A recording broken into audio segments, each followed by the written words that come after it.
Oh, the recorded. Okay, now because of the thing, it appears to me right now because it's Yes, I see. 1 p.m. starts So automatically. it's automatic. So thank you all for being here. Thank you for the presenters and the audience. We start uh, the software evolution, the third session about software evolution. We have four presentations in this session. One first journal first paper, and the other are from the technical track. We're going to have their 5 minute presentation, and after the four presentations, we have the questions and answer discussion. So welcome, and feel you can ask questions in the chat so that Facundo is here. He's the student volunteer to co-share the session with me. Thank you. If you want, you can put your questions um, in the chat, and we'll later read them all in sequence. But also feel free to open your microphone uh, to ask the questions as well. So uh, you may have seen there is the question button here in the chat. It's a nice way to ask, so your question will be highlighted. Okay, so let's start with the first presentation. Uh, and the title is API related developer information needs in Stack Overflow. So, Min Wei Liu, please welcome. You can start your presentation, please. Okay. Thanks for the introduction. Okay. Can you see my slide? Yes. Okay. 好. Hello, everyone. I am Mingwei from Wuhan University. Today, I'm glad to share our TSC work, API-related developer information need in Level 4. In software development, API play an important role, but learning how to efficiently use API could be difficult. The API documentation is usually not enough because it tends to lay information on context, purpose, and usage scenario. Flow could provide informal how-to documentation for APIs, supplementing the API documentation. Even for a single API, for example, file input string, there are many questions discussing from different spec and different scenario. For example, functionality implementation, error handling, regional analysis, API comparison. For developer with different concepts, those questions could provide help.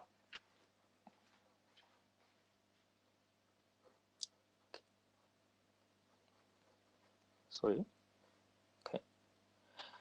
So when developer has some task-specific information need for API, such as implement specific functionality with API or fixing exception caused by API misuse, they often turn to Stack for help.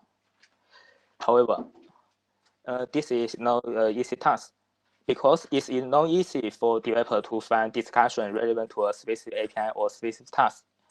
The discussion on Stack are usually very lengthy, unstructured, and low of organization. So we need a way to understand the discussion better and convert them into more structured knowledge representation. After that, the knowledge could be recommended to developer in an on-demand way. And here is a more detailed motivation example for what we want to do. This slide shows a several question. From its title, you can see it's about comparing file input string with another API. However, it's quite complex. And if you look detail in the question body, you can see the first sentence describing is about describing the file-no-file insertion occur when the developer using file input string. So this question could be useful for the developer in the same situation. If the developer only look at the title of the question, they could ignore this question. So a question could contain multiple developer information and could be useful for developer with different concerns. We need to understand the question in sentence level, not just treat the question as a whole. Based on this idea, we want to extract fine-grained developer need from API-related discussion. The slide shows the two developer needs we want to extract from this question. The first one is about file comparison. The second one is about error handling. And each one we will have some fine-grained information such as the developer type and API involved and the role of the API and the sentence providing relevant information.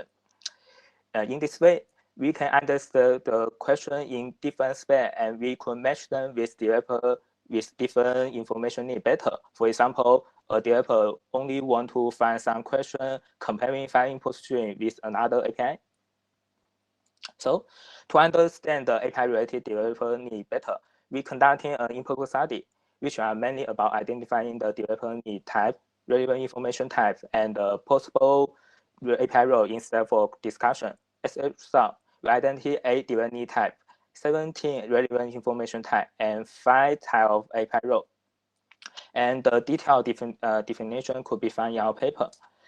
Further, to extract the such fine-grained developer need, and we design an automated approach based on a given step of discussion.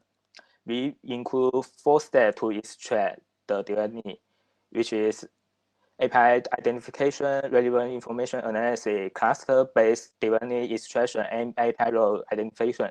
They combine heuristic-based approach and learning-based approach, such as test classification. Further, we design an approach to reach relevant information based on the developer need extract from the question to show the usefulness of the developer need. As a result, we outperform the baseline, which are usually the relevant question based on the title or based on the body, because the developer need more information than the title and less noise than the body.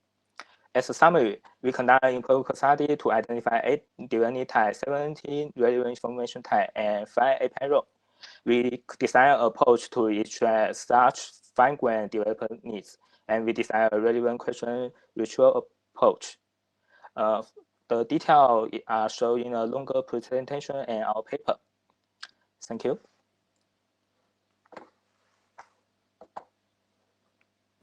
Thank you. So move to the second demonstration.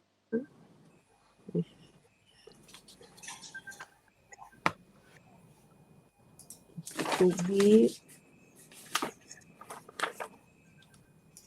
Nufix escape from NuGet dependency mails. So we please. Thanks. Thanks for your introduction. Now we can start our presentation. Hi, can you see my screen and hear my voice? Yes. Thank you. Hi, I'm Wang Ying from Northeastern University. I'm glad to be here to present our paper entitled NuFix Escape from the NuGet Dependency Maze. This work was conducted during my visit at MSA in 2021. I was supported by MSA's Star Trek program. Thanks for Professor Jianguang Lou, Zeqilin, and Chen Zhijiang's great help. Now let's start our escape plan. This story begins with the fragmentation problems in the .NET ecosystem. With the rapid evolution of the .NET ecosystem, managing dependencies becomes a critical challenge for the .NET projects. There are 9 actively used and updated platform variations, including the .NET Standard, .NET Framework, .NET Core, Mono, and so on, involving 220 platform versions. Most .NET packages are specified to some platform versions while incompatible with other ones. Installing different platform versions may introduce different transitive dependencies into the local environment. A platform version may be incompatible with the packages that targeting other platform versions. To broaden the package ecosystem, since 2016, Microsoft introduced the .NET Standard Platform to provide a unified class library that's available for multiple platform variations. It means that the packages targeting the .NET Standard then can be installed on multiple platforms, including the .NET Core framework, UWP Mono, and so on. Nevertheless, the uniformity of the ecosystem has not been realized because each .NET standard only compatible with limited version of other platforms. Packages in the .NET ecosystem are mostly platform-specific. Each package version provides an isolated assembly for each supported platform version. When installing a package version, the build tool selectively installs an assembly compatible with the local environment. Moreover, different versions of a package may provide assemblies requiring different dependencies for the same target platform version or even support different target platforms. For example, the upgrade of the RF Grid package migrate its target platform from .NET Standard to .NET 5. Therefore, we can imagine that such fragmentation problems and build tools can cause many issues during the project's evolution. When developers upgrade its platform version, the project's dependency graph may be greatly changed. In this paper, we focus on a serious problem in such a scenario. We call it dependency maze issues. It is DM issues. We can see an interesting example in our paper introduction. When developers upgrade dependencies or migrate platform version, many incompatible version constraints often occur in projects at the same time. For those projects with large dependency graphs, facing such issues is a time-consuming and error-prone process that exercises serious changes in dependency constraints. However, it is difficult for developers to imagine a possible dependency graphs to figure out an optimal solution that satisfies all their configuration preferences. We can see many similar complaints on the Stack Overflow or in the GitHub issues. In this paper, we aim to develop a technique to help .NET developers to tackle DM issues. To achieve this, we empirically studied a collection of real DM issues to categorize their fixing strategies and developers' configuration preferences. We developed a tool which formulates a DM issue scenario, build rules, and developers' preferences as a linear optimization problem to find feasible DM issue solutions. Our new fix is implemented as a Visual Studio plugin, whose main features include seeking for the global optimization solution based on a linear optimization model, allowing developers to customize and iteratively refine the search scope of package version based on their requirements, visualizing dependency graph after adopting the derived fixes. A good news is that our new fix is planning to integrate the official Microsoft Visual Studio. Due to the limited time, more detailed information can be found on our homepage. Thanks for your attention on our work. Thank you.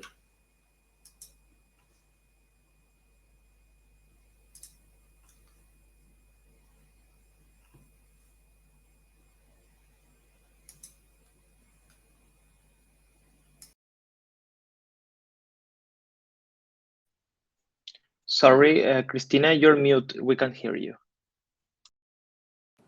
Oh, thank you. I have a Nico from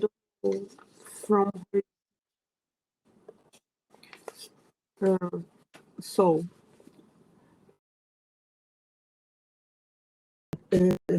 thank you for your presentation again. You could not hear me. Then we proceed to the next presentation. The paper, did you miss my comments or what? Understand the toxic in open source discussions will be presented by Courtney Miller. Thank you, Courtney, for being here. And your friend there. Yes.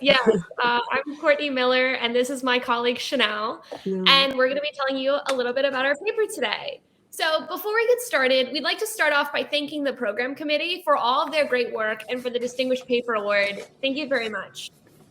We're going to start off by defining toxicity, which we define as rude, disrespectful, or unreasonable comments that are likely to make someone leave a discussion.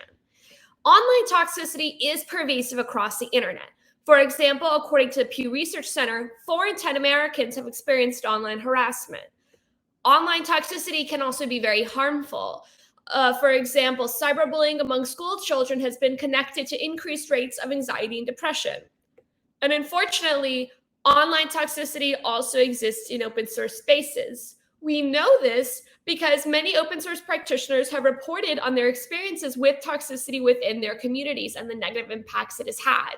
Additionally, during research for this project, we came across tweet after tweet after tweet after tweet after tweet from open source developers expressing their frustration with their experiences dealing with open source toxicity.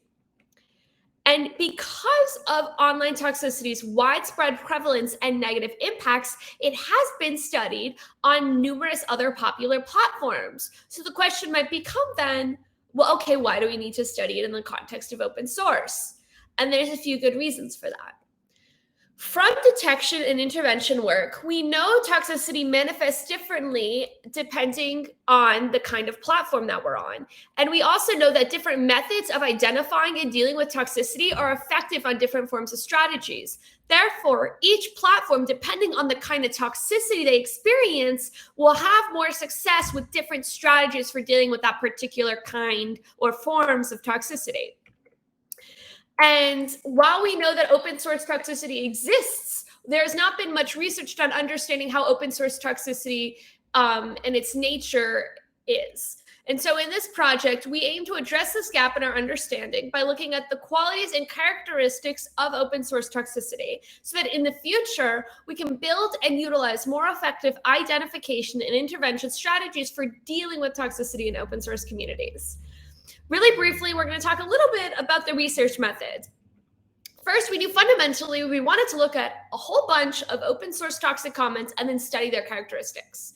So we started by collecting a sample of 100 toxic issues from GitHub. This was a non-trivial challenge, a lot more on this in the paper. But then once we had our sample of toxic issues, we then performed qualitative analysis. Through this qualitative analysis, we found various dimensions of toxicity that helped encapsulate and characterize the toxicity observed. This mind map shows all of the dimensions we identified. For example, the nature of toxicity or what triggered the toxicity.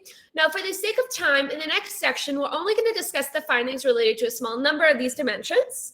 But there's lots more on all of these dimensions and some other really interesting relationships between these dimensions in the paper. And I would highly encourage you, if you find this at all interesting, to check that out further.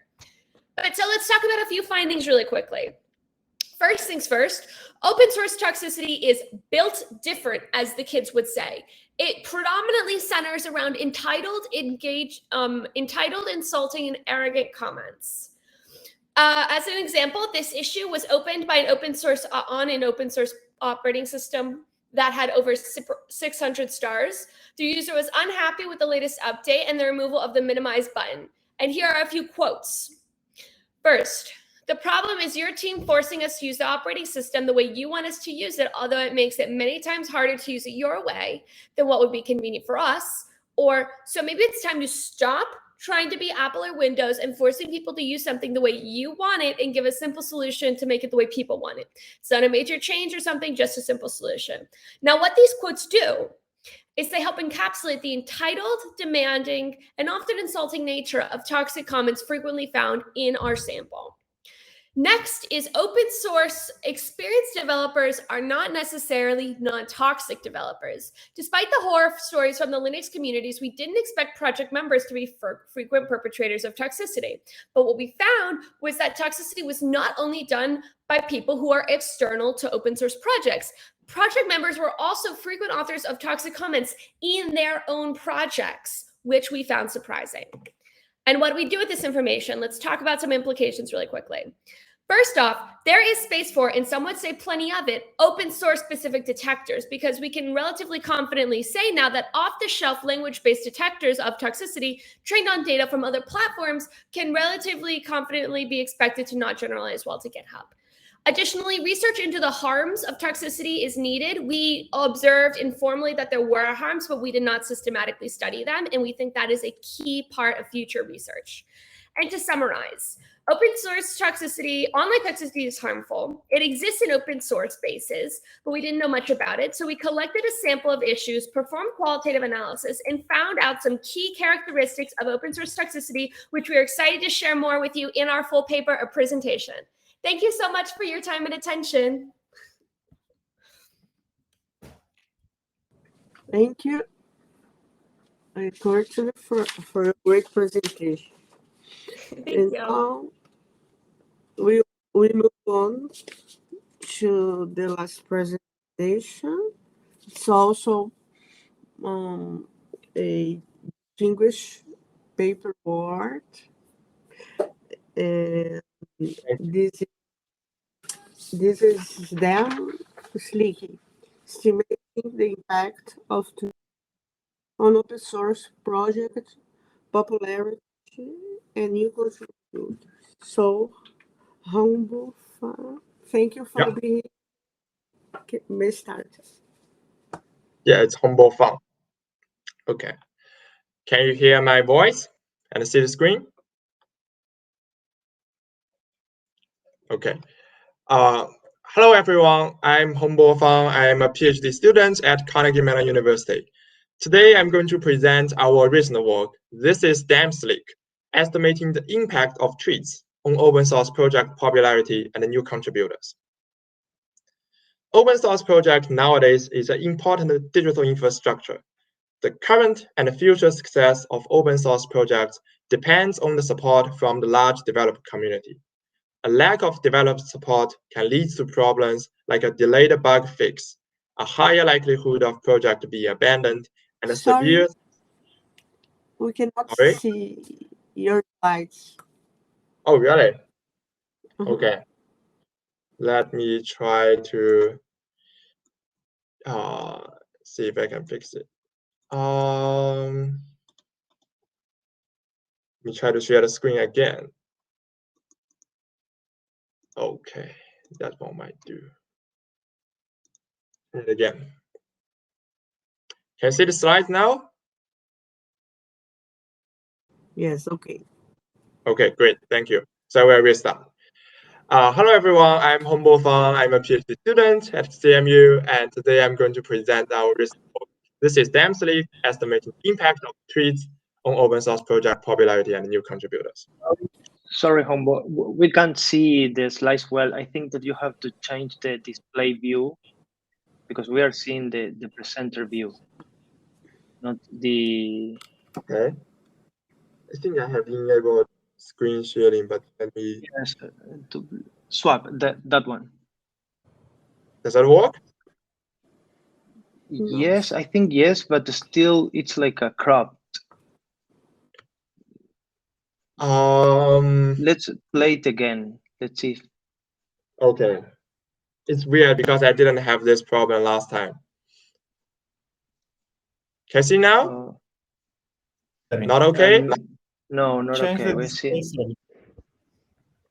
Swap. No. Choose the top one. Choose the top one. Okay. Go to full screen, and then after you present, display, just choose the top. Yeah. Oh, it's not. Maybe just show your slides without a presenter. Okay, I can do that. Okay, so again, I'm going to present this paper. Open source project is nowadays a very important digital infrastructure, and the current and future success of open source projects depends on the support from the large developer community. A lack of developer support can lead to problems like a delayed bug fix, a higher likelihood of project being abandoned, or a severe security problem like the Heartbleed instance in 2014. To attract community attention, developers need to find ways to better promote their project. Among many other channels, Twitter is one of the most widely used channels for open source promotion. Research have shown that 70% of open source developers on GitHub use Twitter for OSS-related purpose, and among those people, 60% of them use Twitter to promote. Despite the popularity of Twitter as a promotion channel, the practical effect of tweet promotion is still yet unknown. Motivated by this fact, in this paper, we seek to answer, does tweet promotion have any effect at all to gain project popularity and attract new developers? And if so, what are the factors associated with the impact, and what are the characteristics of developers that are more likely to be attracted? The question itself is very straightforward, but it's also very hard to answer, because it's very hard to estimate the causal effect of intervention events like a tweet promotion. In this paper, we use a difference in differences model plus an explicit control of confounding events to make our estimation as causal as possible. First of all, it's not to just select a short period after the tweet and claiming all stars received within that period to be a result of the tweet, because the popularity of the project may increase even without the tweet. So to control for the natural increase of project popularity, we conduct a time series analysis where we select a short period before the time of the tweet and another period of the same length after the tweet. We calculate the number of stars received between those two periods. This difference, this calculated difference, is a closer estimation to the causal effect of tweets. But this estimation is not good enough, because at the same time of the tweet, there may be other intervention events that happen simultaneously. So the calculated difference in the first step, time series analysis, is a combined result of both the tweet and those other interventions. So to isolate the tweet's effect, we conduct a natural experiment analysis where for each project that are tweeted, we select another project that are very similar to the tweeted project, except they are not tweeted themselves. And we calculate the difference between the difference calculated in the time series analysis step. And this calculation can help us isolate the effect of tweets only. The combination of a time series analysis and a natural experiment design is what known as difference in differences model, or diff-in-diff. But even with this model, this is still not good enough in our study, because at the same time of the tweet, there may be other confounding intervention events that happen simultaneously, but they only apply to the treatment group. So for those kind of events, we have to explicitly control for them by adding control variables representing the appearance of those events. And we did all of this to make our estimation as causal as possible. So overall, we look at a set of over 2,000 open source projects hosted on GitHub, and a set of over 40,000 tweets that are mentioned in those projects within a period of 6 months. We claim causally that the tweets help attract both more stars and more developers. The effect is stronger for stars than that of developers. We also report the factors associated with the impact, the characteristics of developers being attracted, and we provide practical suggestions to open source developers for them to better promote their projects on Twitter. Please read the complete result and the full detailed analysis on our paper. So lastly, to summarize, we introduce a causal inference model difference in differences, which is powerful to introduce the causal effect of intervention like tweet promotion. We provide empirical evidence on the value of TREAT to open source sustainability, as it can help to recruit new developers and gain project popularity. And lastly, we provide a series of suggestions to OSS developers for them to better promote their project on Twitter. And the public replication package and the paper is publicly available online. And this is actually my first major conference paper, and it wins the Distinguished Paper Award. So I'm very excited about that. And again, I'm Hongbo Fang. I'm a PhD student from Carnegie Mellon University. And thank you for listening to my talk. I look forward to the discussions. Thank you. Thank you. So let's move to the discussion phase. Questions and answers.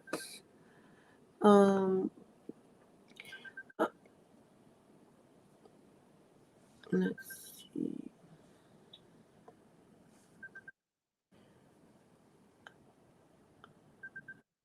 If you want to open your mic and ask your questions, I see you have Matthew. Are you there?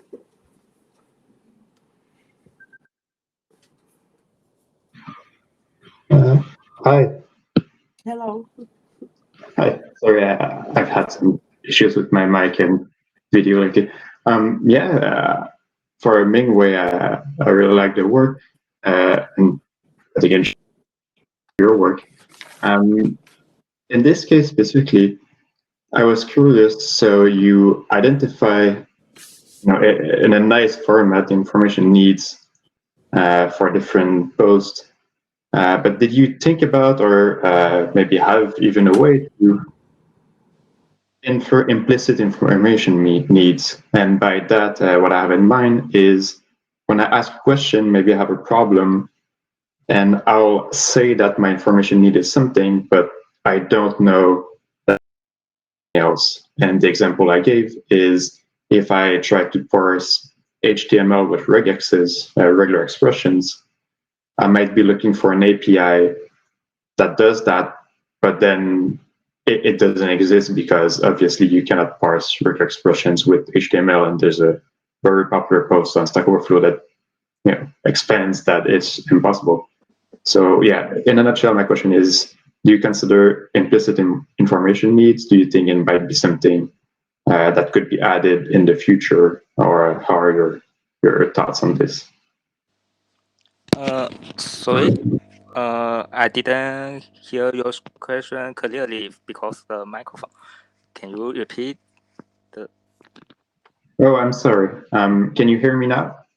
Yes. Okay, so very briefly, you can have explicit information needs, which is when I go on Stack Overflow, I ask a question, this is what I'm looking for. But there might be an indirect implicit information need where if I'm asking this question, it's because I don't know that other concept that I should know. So did you consider that, or is it something you might consider in the future? Yes. Good question. Actually, we are considering it because something the developer are looking for something, but they didn't know what they really want. So, for example, I have an example. For example, the developer want to do the file verification, integrity verification. Actually, instead for the question are about there are questions about the message distress, which are used for file integrity verification. There are implicit connection between those two questions, but the developer didn't know. So our future work will be linking those different needs together. For example, this all the question together. This question could be used for another purpose, which is we could identify from the API involved or the answer or some background knowledge. For example, the genealogy graph. Yes. Okay. And maybe as a quick follow-up, so since you already thought about this, is it something that could be easily inserted in your current framework, or do you need to add other like redesign your framework to add these kind of links, like related questions, or yeah, well, basically what you described. Yes, I think this is we had to design a new method for this. In this work, we extract some fine-grained developer needs, and we need to another approach to, for example, giving two questions, identify the potential relation between them or between the divinely involved. Yes, I think. Great, thank you very much. Thank you. Let's see. Any other questions from Wei? Let's see. I have a question here for also from Mathieu to Courtney. If you want to ask, then the follow-up. Please feel free to ask questions and to open your mics, okay? Should I ask my question to Courtney? Yeah, I guess I'll just. So yeah, you mentioned the need, or at least the space, for new natural language models. Do you think there's really a need, or do you think maybe, you know, on the spectrum, we could just retrain existing models on GitHub data, or maybe use existing models with one or two new features? Or is there some fundamental difference that really the creation of like ideas to get these more accurate detectors to get, you know, to a good enough model to at least start tackling this problem of toxicity? Yeah, so that's a really good question. And I am not an ML expert, but one thing is that fundamentally, like, there is no singular unbiased toxicity detector, right? Like, every single toxicity detector inherently picks up on different kinds of signals. Like, you know, you have Perspective API and all of these other ones, right? And they pick up on specific kinds of just like text in the phenomenon that is categorized as a certain kind of toxicity.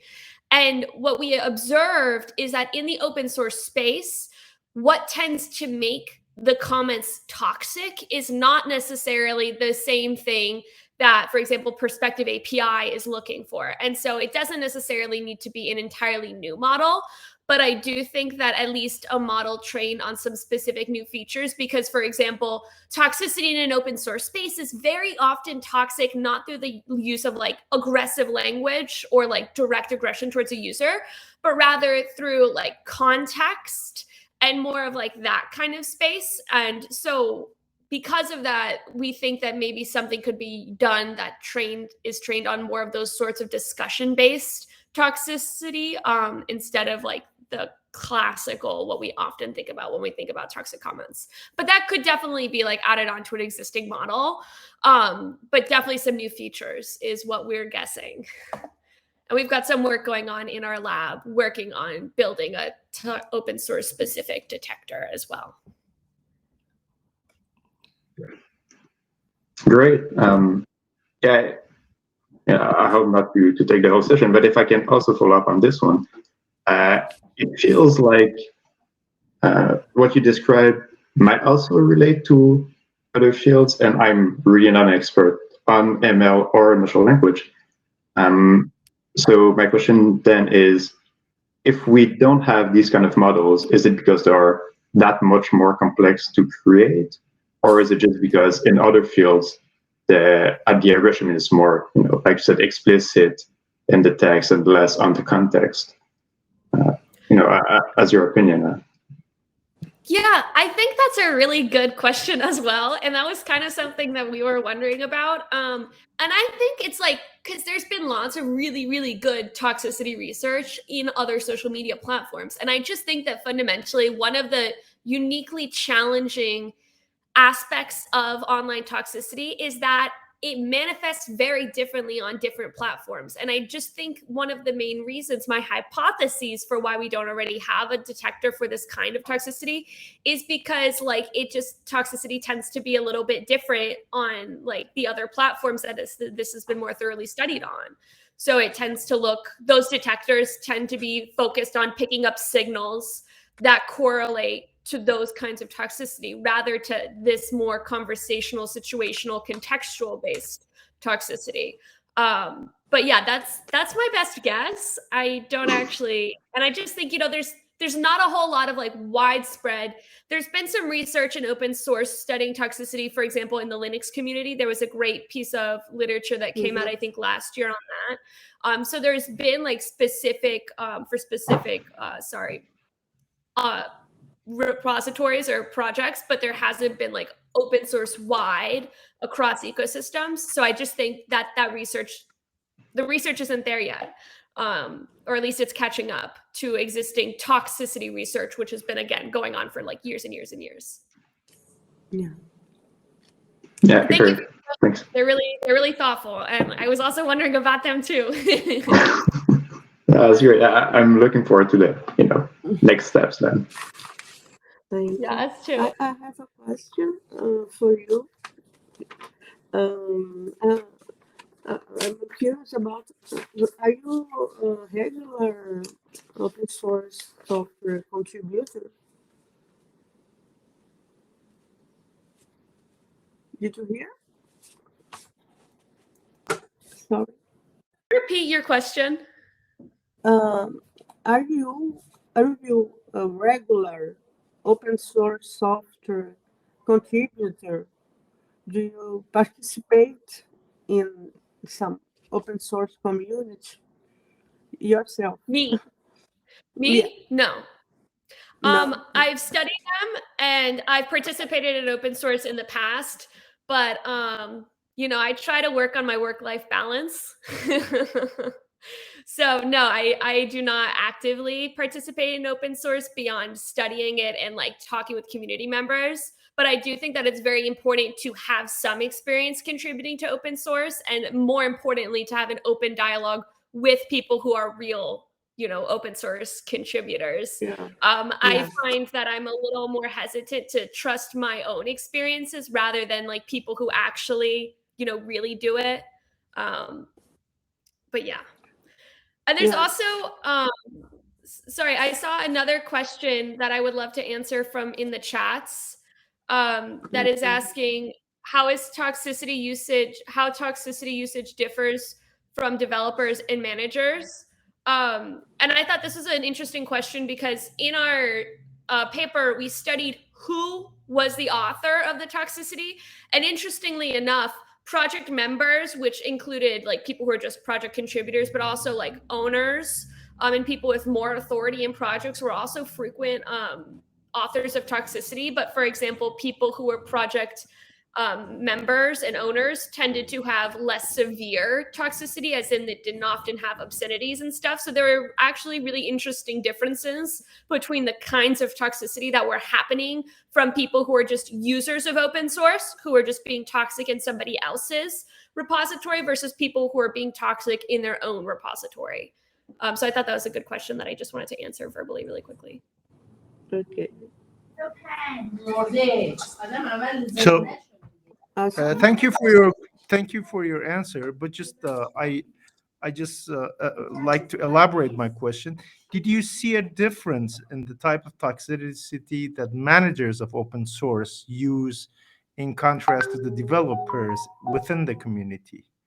I mean, did you see any difference, or did you study that? I mean, how managers use toxicity in contrast to how developers use toxicity? And can I get the data from you, because I'm also working on that? I mean, as much as you can provide. Of course. Yeah. So we did not specifically within project members, right, which we defined as developers, owners, like anyone in their own project, we did not analyze further than that. So we did not look at like contributors of a project versus owners of a project. So unfortunately, I don't have that. That was outside the scope of our study. So no, unfortunately. But that would be interesting. Thank you. Thank you. I have a question for Hong Hong. Let me see. Hello. Yeah, that's Hongbo. That's correct. Hongbo. Yeah. Okay. So nice work. Congratulations. One of the questions is about you said you made comparisons between the results from some projects to similar projects that were not had Treated. Yes. Could you elaborate on that, please? Yes. This is a technique called propensity score matching. The basic idea is you select a set of project level features like the age of the project, the current popularity of the project, what development stage are there. And we put all those variables as input variables. You either build a logistic regression model with the outcome variable being the probability of that particular project, giving all those features, all those project level features being treated at a given time. Or you just do it in a more naive way, which is basically you get all those features for a project, you find the other projects that are similar in all those features. So similar age, similar current popularity level, similar all other things. And there is one thing in particular that is very important, which is this difference in differences model. There is a prerequisite for this model to be validated, which is parallel trend assumption, which basically says if you have for both the treated project and the control project, or treated project and the not treated project, if you plot the outcome variable of those projects shortly before the time of the treat, you plot them across the time axis, the trend should be in parallel. So if you calculate the slope of those outcome variables, they should be in parallel. So you have to explicitly control for that when you select the control group. Okay. Thank you. Mm-hmm. Any questions?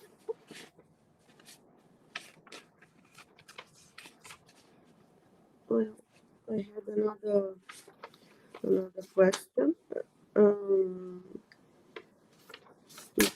About one statement you provided. You mentioned that your work contributes to open source sustainability. So is this the only dimension you mentioned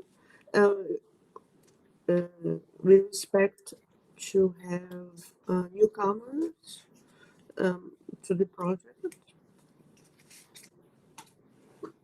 I think it's home. I didn't know it was meant for me. Sorry.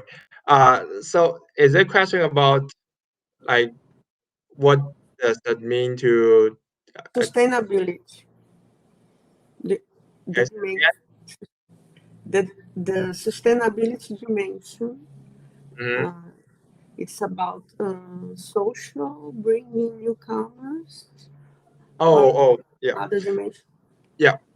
So there is actually there's a book, I think in 2018 or 16, Road Bridge, the Invisible Digital Infrastructure. It's basically talk about the phenomenon that there are many very important projects, like for example OpenSSL, like people probably know it more, that millions of people rely on it every single day, but they have a harder time surviving because they don't have enough developers contributing to those very important projects. And that book talks about what are the reasons behind it.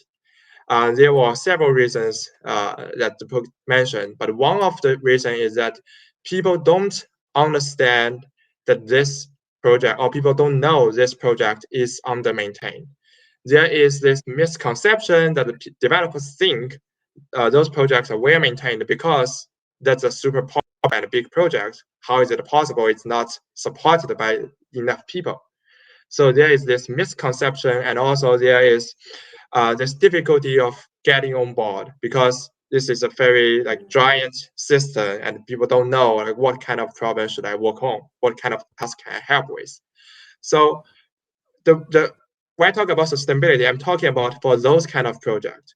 Can they make it easier for people to get on board, or can they make it easier for people to know the development state overall and what kind of help they need? So that's what I mean by sustainability. So the study on Twitter is about Twitter is potentially a good opportunity and a platform for those developers to talk to the large community, talk to the large audience about the specific problem they are having, and to community attention to the really important project. So that's the motivation behind this Twitter study. Okay, thank you. Yeah, thank you for the question. So you have 10 minutes. I guess, is there any questions from the audience? Let me see. I have another question here. For Ian Wang, are you there? Ian Wang. Are you there? Are you still there? I cannot see her.